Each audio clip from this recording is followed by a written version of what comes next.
but here by popular demand and by the crack of my Overseer's Whip, also known as Frost DK Discord, I am here to bring you another guide to PTR, which has been released, or announced rather, not released, which has been announced to be released next week. Today being Wednesday, so next week being August 29th, I think. Anyway, as you can see, we're looking at today Obli Raw.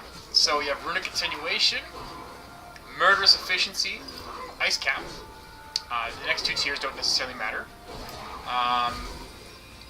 90 with Gathering Storms and Obliteration. Now, actually, this tier kind of does matter. I shouldn't say it doesn't matter. This one is entirely dependent on your situation. If you're in a fight where you're going to be moving a lot, I recommend Inexorable Assault. This is great. I love this ability. However, if you're not going to be moving a lot, and there's no magic damage in the fight, or very little, go Permafrost. It's great. However, if there's a lot of magic damage, regardless of if there's moving, then I recommend Volatile Shielding. As you can see, it absorbs more and gives a lot of RP. I won't be doing a separate build for IT Obli, but you get just the same, do that with the same gear setup. They're very close in damage, so there's no need to go into that any further. So Obli Raw and IT Obli are close, but Obli Raw is currently better. So let's look into more detail here. So we're using Cold Heart. Now this hasn't changed. Because Ice Cap basically will bring down the cooldown of Pillar of Frost almost in line with Cold Heart. It'll be easy. You'll just be able to basically use Cold Heart whenever your Pillar of Frost goes on. However, a couple of things to keep in mind are if you throw on Pillar of Frost and you do not have Unholy Strength up, it is better to wait a few seconds and then use it, because Unholy Strength has an uptime of between 60 and 80%. Actually, sometimes it's even larger than 80%, but it's very seldomly less than 60. Just as an example, to show you my last attempt here, let's look here. Uptime, Unholy Strength, 62%, right? Within that region. So it is better to wait a few seconds to see if Unholy Strength comes on. And then use it, because it really increases the damage. But do not wait too long, like no more. Do not wait more than like 5 seconds at all. An exception is if Concordance is on, then don't wait for Unholy Strength. Just throw it down. If Concordance and Unholy Strength are on, then just like especially throw it down, because that shit's good. And if you have both of those, and you know your empowered potion, your power pod on, prolonged power on, then that's just golden. Alright, so, I don't know stat weights yet. Sims are still sort of working out those details, so I won't comment too much, but as you can see, there's a healthy amount of all three of the stats, based on gear. Likewise, I can't necessarily comment yet on what trinkets are best for this, but so far, Cradle of Anguish and Betrayal, Spectre Betrayal both work very well, but of course, in a high movement fight, you may want to consider taking off Betrayal and going for something else. Alright, so let's get this going. Give it a couple tries here. So remember, we are doing Obli Raw, and nope, there's nothing else to say, so let's go. Just throw down our pre-pot, always pre-pot. There's our lineup. We gotta drag it down. I forgot to switch back.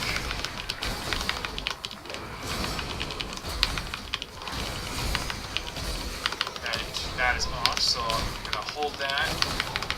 Get some more room. There we go.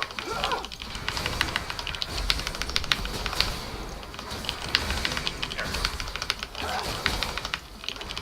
So we missed the opening salvo DPS. It was probably upwards of 2 million, and then dropped down to about 1.7. And now here we are coasting at our usual numbers.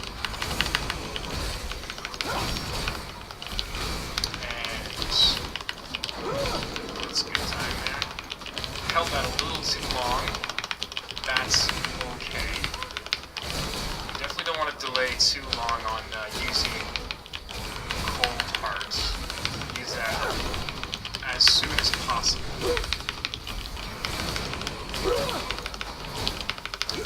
So unlike in an IT build, right now we're just literally throwing down our Frost Strikes. There's very little reason to hold on to them. Just throw that shit down. And then, just like there, empower Rune Weapon when we run out of resources. Right now we just popped POF.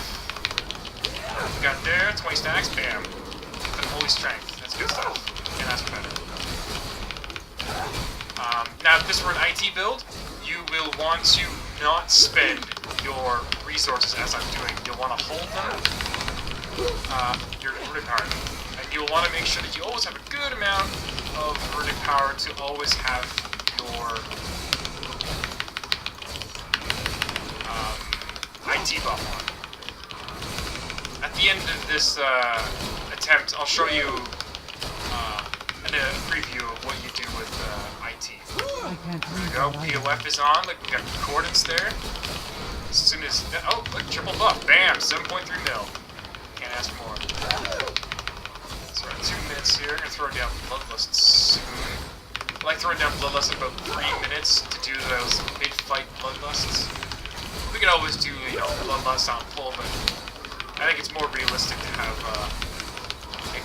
Bloodlust on pull will pretty much guarantee your DPS is higher than a mid-fight Bloodlust, so I think it's better to test with mid-fights than on pull.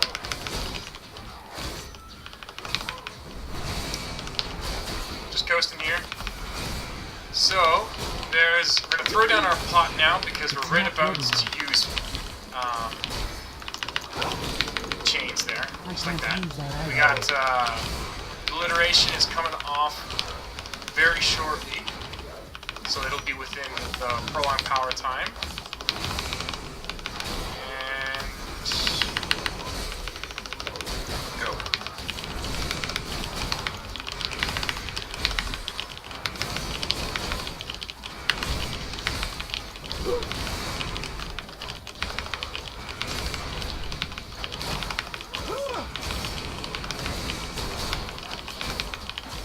Kind of messed up there. The best order to do. Hold on. There we go. Throw that in there. Throw that in there. Yeah. The best way to do this order is to on Obliteration is to just rotate back and forth between your Frost Strike and your Howling Blast. You only use Howling Blast when you have Rhyme, of course. And which one you'll use will depend on how much runic power you need. So in the next Obliteration, I'll show you what I mean. We're going to take this for a few more minutes. There we go, bam. That was a mistake. However, it seemed to be the right mistake to make because Holy Strength didn't come on for a few seconds.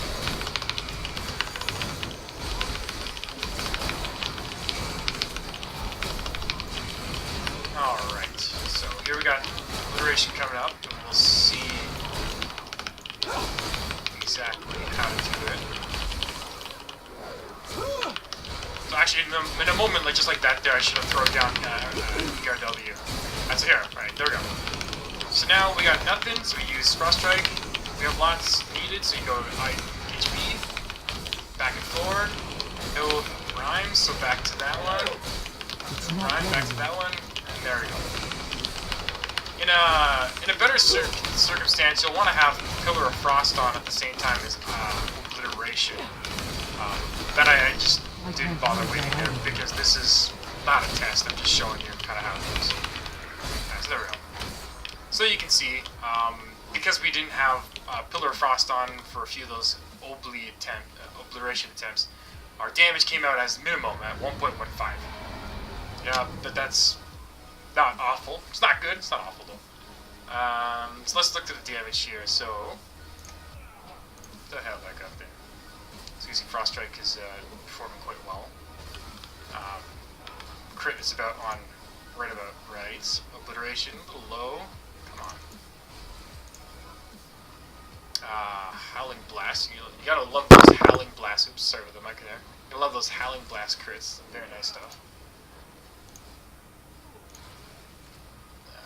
Yeah, Cold Heart. Cold Heart's a little bit low.